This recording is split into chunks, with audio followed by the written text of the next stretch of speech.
Good afternoon, everyone. My name is Jorge Brito, Trailblazer Society Manager at Rails to Trails Conservancy. Got that all out in one sentence. Eric, can you introduce yourself and where you're from in one sentence, quick? Yeah, Eric Oberg. I'm Midwest Regional Director for Rails to Trails Conservancy in our Midwest Regional Office, Yellow Springs, Ohio. Thanks, Eric. If anyone has any questions, please feel free to pop them into the chat at any point for Eric or for me. And today's topic will be the lovely state of Ohio, and specifically Yellow Springs and our regional office there. Eric, I have to ask, the background that you have going right now, that does not look like Central Ohio. So could you explain? That's beautiful. That's the topography in Yellow Springs, Ohio is really shocking to most people, but it's not that. No, that's Denali, which is, for me, feels like home. I spent the first 8 years of my trail career in Denali National Park. So, well, that kind of leads to my first question I have for you. How does a person like yourself, who I believe you grew up in Alaska, right? And I only know that because one day we were talking about what's the sport with on the ice with the stones? Curling. That's how much I know about curling. We were talking about curling, and you started talking about curling technique and how to play the game and scoring, etc. And that's when I learned that you grew up in Alaska. So how did you come from Alaska to Central Ohio and to trails? Wow. Well, I came to born and raised in Alaska, and I ended up doing starting after a couple of years of college. I went back home and got a job in the winter training long distance sled dogs. And that segued into working on the trail crew in Denali National Park. And sled dog training starts in the fall and you kind of wind up in the spring. And that gave me a good chance to have summer work elsewhere. And there was nothing better than working in the national park. And the trail crew seemed like the most fun job in a national park. And so I actually dumb lucked into the trail world. And it's been 23 years. And if you would have asked me 23 years ago that this seasonal trail crew job in Denali was going to turn into a career, I probably would have laughed at you and said that I don't think there is such thing as a career in trails. So it very serendipitous and unbelievably lucky.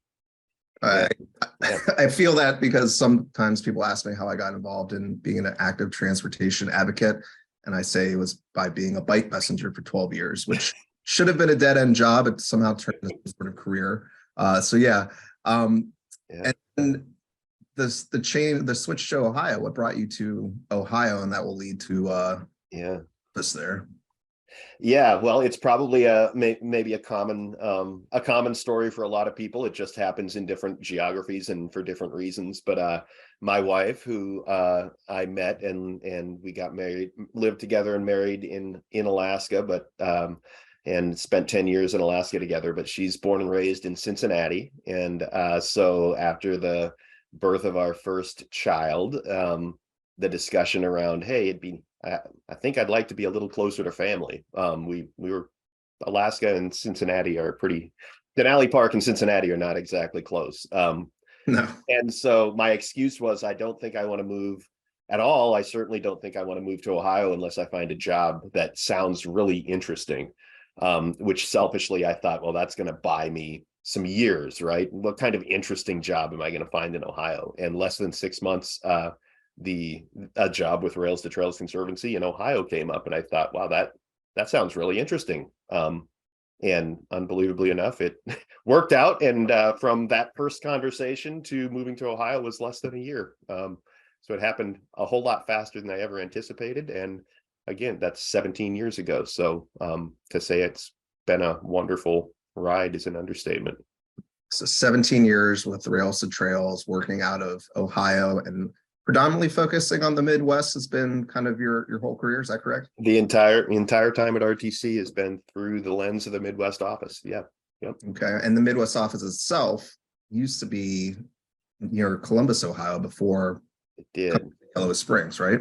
It did. I was hired into the office. We were in a small suburb of Columbus, Canal Winchester, southeast of Columbus. The regional director at the time lived in Canal Winchester, and so that's where the office was. The office has been in RTC has had an office in Ohio for almost 30 years, and it's been in a few different locations, but always in the Columbus metro region until the move to Yellow Springs. Okay, and why the move to Yellow Springs? Was that strategic, or did that have to do with personnel? It's a little bit of both. When our previous director retired and moved on, it left the Midwest regional office with a staff of one. That was me.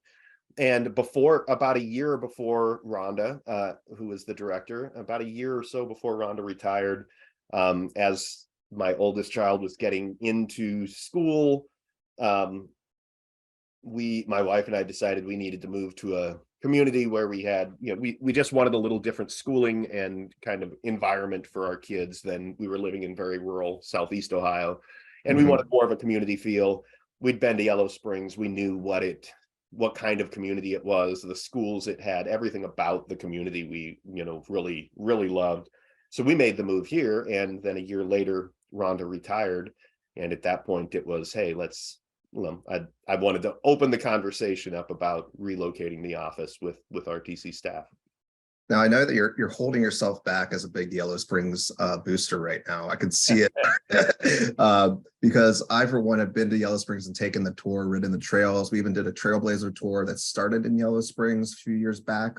Ohio blew my mind as, I don't want to say hidden gem because you talk about it all the time.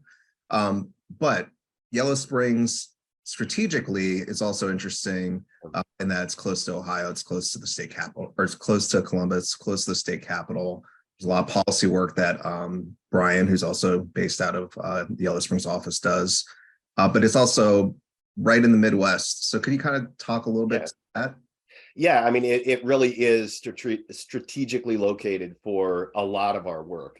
Brian Hausch, who's our policy manager out of the Midwest office, a lot of work with state policy. So state capitals matter, right? And so while the old office was in the Columbus orbit, we're actually only about 35, 40 minutes further from the state capital than we were.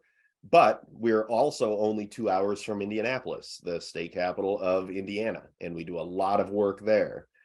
We are a whole lot closer than now to get up to Milwaukee and Chicago and Michigan and other. We're more strategically located to more places than we were being in Columbus itself.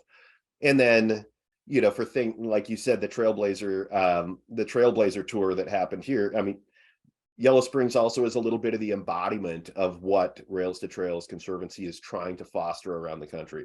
It's a community that really prides itself on its walkability and bikeability, and it is located right on a major regional rail trail that is part of the largest paved connected trail network in the country, the Miami Valley Trails. So it's the kind of place when people who know about the Miami Valley Trail System or have been to Yellow Springs and they see either a business card or the website and they say, oh, RTC's Midwest office is in Yellow Springs. People that know the location, they go, oh, of course it is. Of course, that's where Rails to Trails would have an office. The community identifies itself through the lens of walkability, bikeability. And so it really fits. It's a wonderful example of the kind of community that Rails to Trails wants to see, other people, everybody have the opportunity to live in. Well, if Yellow Springs is the type of community that we would like to see across the country, if I was to call you and say, hey, I'll be there in a week, I'm bringing over a House rep, an Ohio state senator, and someone from multinational corporation, and they want to hear about trails. What's the day look like in Yellow Springs? Oh boy! Well, excluding your daily hour ride that you do in the morning. Well, I was going to say, first of all, we would try really, really hard to have them stay overnight, because one day would be really difficult. There's so much we could talk about the sea. So we'd first of all try to get them to stay overnight. Then we'd talk about how, hey, that the meals that you're going to need and the overnight accommodations that you're going to need. You are boosting the local economy, which is a big part of this, right? Thank you for staying.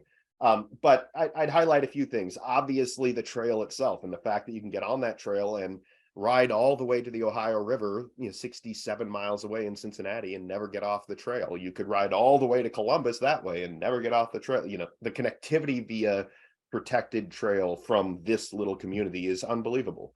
But I'd also take them to meet with some local business owners, right? We've got a brewery sitting right on the trail, and they will, they have and still will go to different conferences and talk about why being trailside is so central to their business.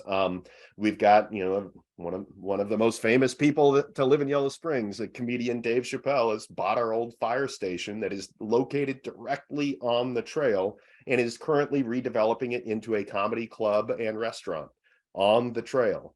Somebody like that, who can make investments in a lot of places and do a lot of things, chose this trailside facility because they understand what that means business wise. So I'd take them to some businesses and show them, look, trails mean business, right? I would try to put a group of kids, teachers, and administrators from our school together and have them talk about the Into the Wild program.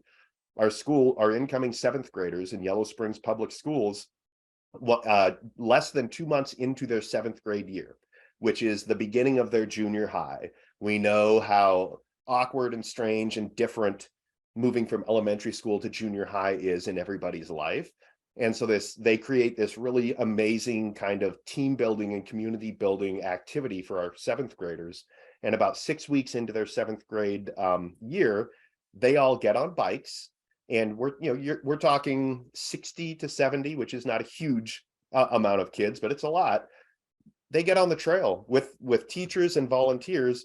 They ride 50 miles down the trail, and they make multiple stops along the way, and they meet biologists from the Department of Natural Resources to do invertebrate and water studies at different waterside places along the trail.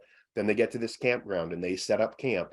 The kids have meal prepped and planned all the meals for the 3 days they're going to stay there. They camp for 2 nights, they canoe and do more science experiments, and then they pack up and they ride their bikes right back to school and home.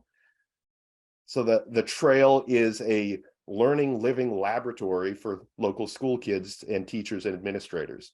And I think that just illustrates the ways that communities can and should be seeing their trails, right? They're wonderful for a million reasons, but how many places are taking advantage of them as as learning laboratories for their kids? And so I'd be showing that off too. Well, that's interesting that you're showing us, the local impact that trails have on your life specifically. Let's switch back to your professional career. Regionally, what's going on in the Midwest? You could start with Ohio and move whichever direction you want. Sure. I mean, so much, right? And the beautiful thing about where we are as a movement, trail-wise, locally, regionally, and nationally, is all of this work over the last 30, 40, 50 years has allowed us to look at connectivity and has allowed us to look at the success of the trail movement and where are our trails and what do we need to do to create these seamless connected networks and long spines. And the Midwest is frankly the epicenter of that, right? So right in Ohio, we have the Ohio to Erie Trail, which has been about a 30-year project at this point, connecting the Ohio River at Cincinnati to Lake Erie in Cleveland. And it goes through from Cincinnati to Columbus to Cleveland. It's about 340 miles or so, and it's over 90% trail now. With those gaps are being worked on. It is going to be 100% off-road. So you have this amazing cross-state trail that's almost done. Chunks of that are also hosts of the Great American Rail Trail, and the signature project of RTC now to connect Washington, D.C. to the Pacific Ocean. It comes right through, Western Pennsylvania, Northern West Virginia, all through Ohio, Indiana, Illinois, Iowa, so right through the heart of the Midwest. And the longest connected pieces right now of the Great American really are in places along these Midwestern states. There are multiple opportunities for 100+ mile uninterrupted trail rides along the Great American route in these Midwestern states. And the recognition of this by different by state government is not insignificant. a place like Indiana. I hope it's not surprising anymore, but I think, to certain people, it still is. Indiana has been at the forefront of funding trail development in the last 5 years. Governor Holcomb, who was a Rails to Trails rail trail champion just last year, Governor Holcomb has worked to allocate $180 million just in the last 5 years through his Next Level Trail program. And Indiana has they have just shot their trail program to the moon. And he's made the public declaration that Indiana will be the first state to through build the Great American Rail Trail, which is music to RTC's ears, right? And they've put their money and their resources where their mouth is. They've really done amazing work in Indiana. Many states are, but I just think Indiana is such an interesting case study right now for, there's a lot of priorities for state government, and Indiana has, put trail and trail development right near the top of their priorities. To back up, when you say case study, when a governor makes a declaration like that, what does that mean for the rest of the country when you hear that coming from, someone who's policy driven? Yeah, well, I will tell you, for advocacy organizations like Rails to Trails, and certainly we spread the word to our other, our advocacy partners in other states, we use it as motivation for other states, right? When we walk into local or state government offices in Ohio, and we talk about why and how they should be supporting trails even more than they are now, we'll use the Indiana example. Not just the fact that Indiana is supporting their trails financially more right now than Ohio is, or most other states, frankly, but that they have their leader, the leader of state government has publicly declared, we're going to do this first. So if we walk into an Ohio legislator's office, we say, hey, are you going to let Indiana beat you? If we walk into an Illinois office, we say, hey, Illinois or Indiana is, they're trying to get across the finish line first. Let's, healthy competition is, that's, again, music to the ears of an advocate. It's we use it all the time as motivation, really. And I'm looking at time, I know that a lot's been going on in Wisconsin with another Alaska lover, Willie.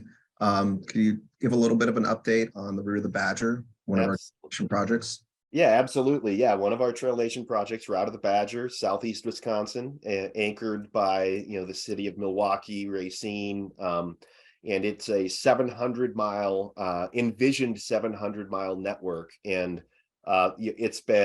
we're about 7 years into really RTC concentrating and having staff on the ground in Wisconsin to work on this project. And we're currently putting and there's been some huge successes, from some really strategic corridor purchases in the last couple of years to some really strategic trail ribbon cuttings.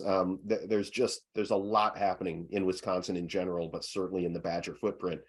And one project that we've been spending a lot of time working on and putting a lot of effort towards is the 30th Street corridor, which is we are in the beginning stages. We're wrapping up the first year of what's going to be a multi-year long-term commitment to the neighborhoods in North Milwaukee, where there really are no trail facilities at all. There is no safe access for these communities to go out and walk and bike and just enjoy some outdoor green space. And this equitable development process that we have been able to support and engage in is, it's really inspiring work. It is 100% community led. So our staff person and our project manager on the ground, Willie Caritas, has been instrumental in engaging neighborhood leadership at the neighborhood level and talking about the possibilities and getting them excited about what the development of this trail can mean for their communities. But those community leaders, and by extension, the community outreach that's happening right now over the course of this summer, they're driving the agenda. RTC is there to support, to bring ideas, to bring examples, to bring resources from other places that can help them see what's possible. But the agenda is being driven by the neighborhood and by the residents of the neighborhood, so that the outcome of what they want to see happen is their vision. And RTC is at the table, and we are trying to bring to them whatever they need to help them develop this vision. But it's a process it's a process and ultimately going to be a vision that is dreamt up and created by the people in those neighborhoods. And unfortunately, that's not how most neighborhood or public development happens. Usually public development happens to you, not with you or necessarily for you. And so this is just a new way for us to ensure that projects, like good trail projects, are empowering to those community members, and that they're brought in at the earliest possible stage, so that that project ultimately, it doesn't just feel like it's theirs. It is theirs because they help create it. They help create every last piece of what it's going to be. And it's really inspiring work. And that's happening right now in Milwaukee, and those local partners. Anybody that's listening that wants to learn more, I hope they get on the website and check out the 30th Street corridor work. And it's the kind of work that we hope starts really proliferating around the country. Sure. Another case study, right?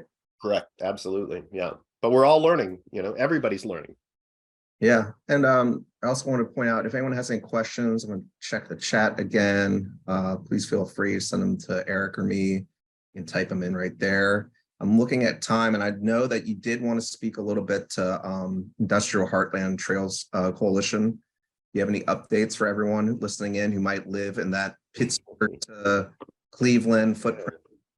Yeah, I mean, another one of our Trail Nation projects that sits in the Midwestern regional footprint. And the IHTC, of all of our Trail Nation projects, it is it's the largest geographically.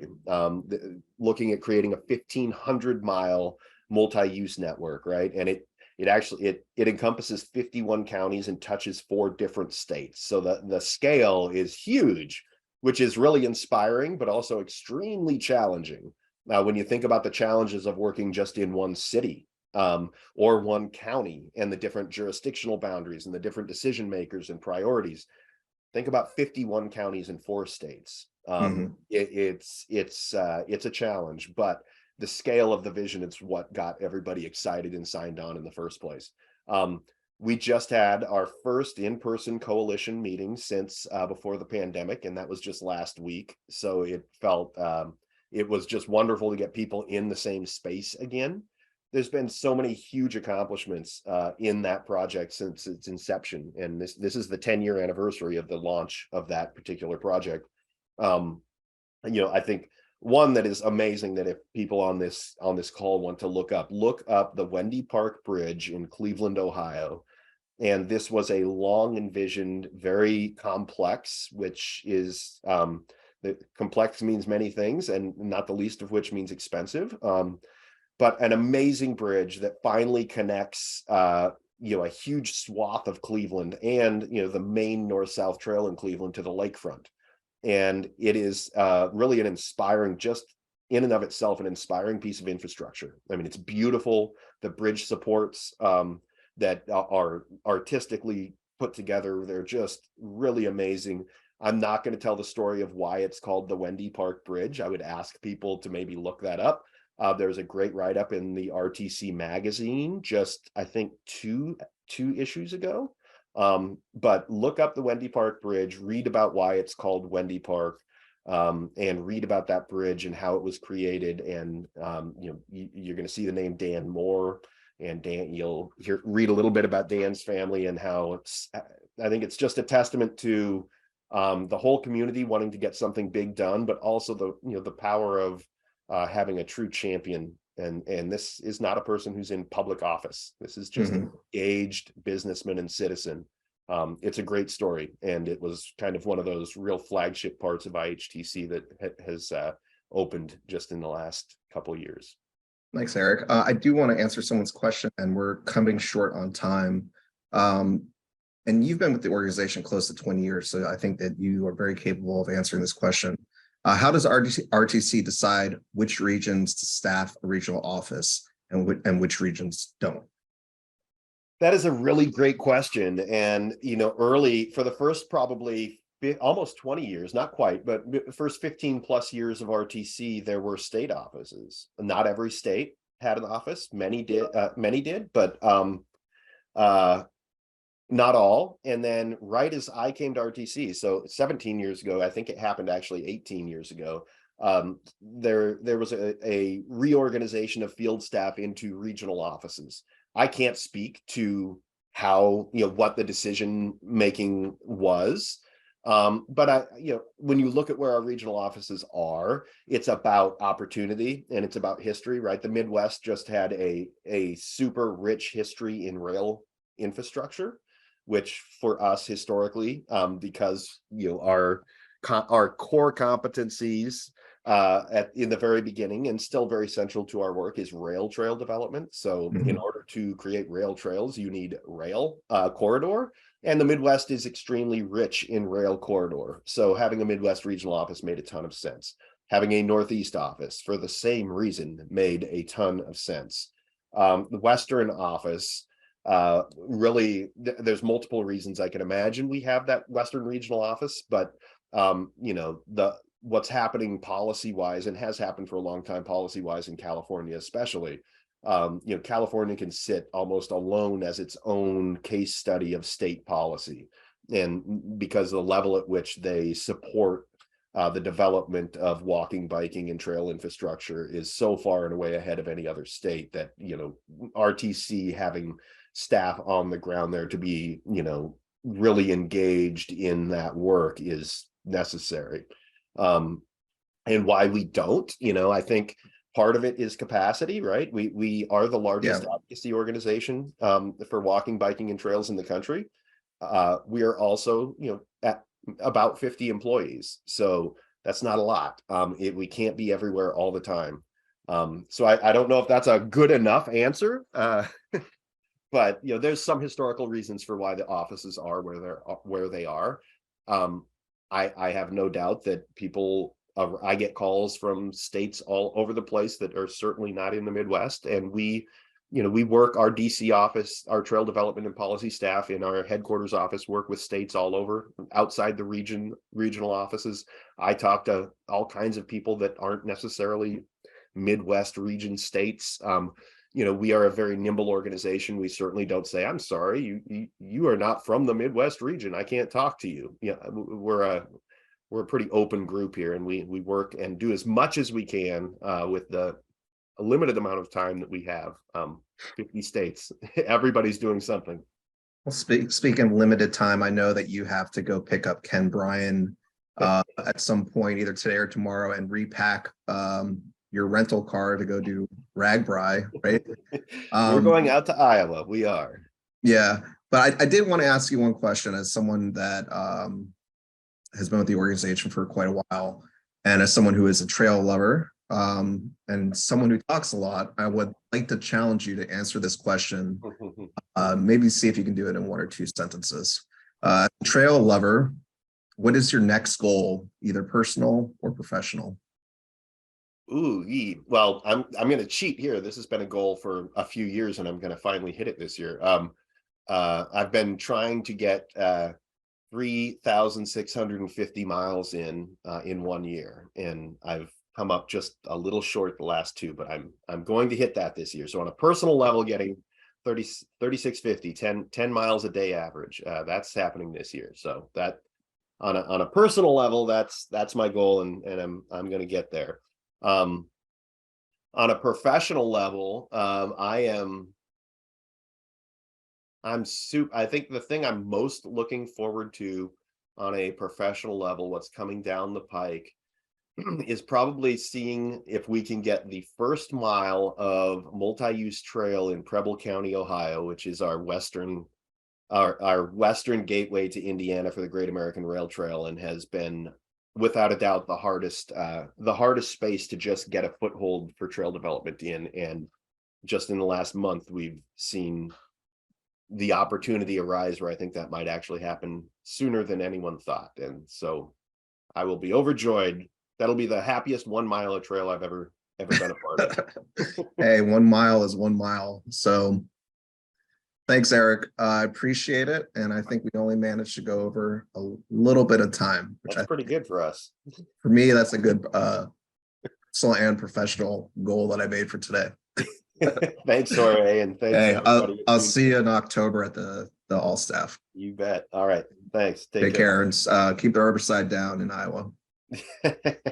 Bye. That's the plan. Thanks, Jorge. Yeah.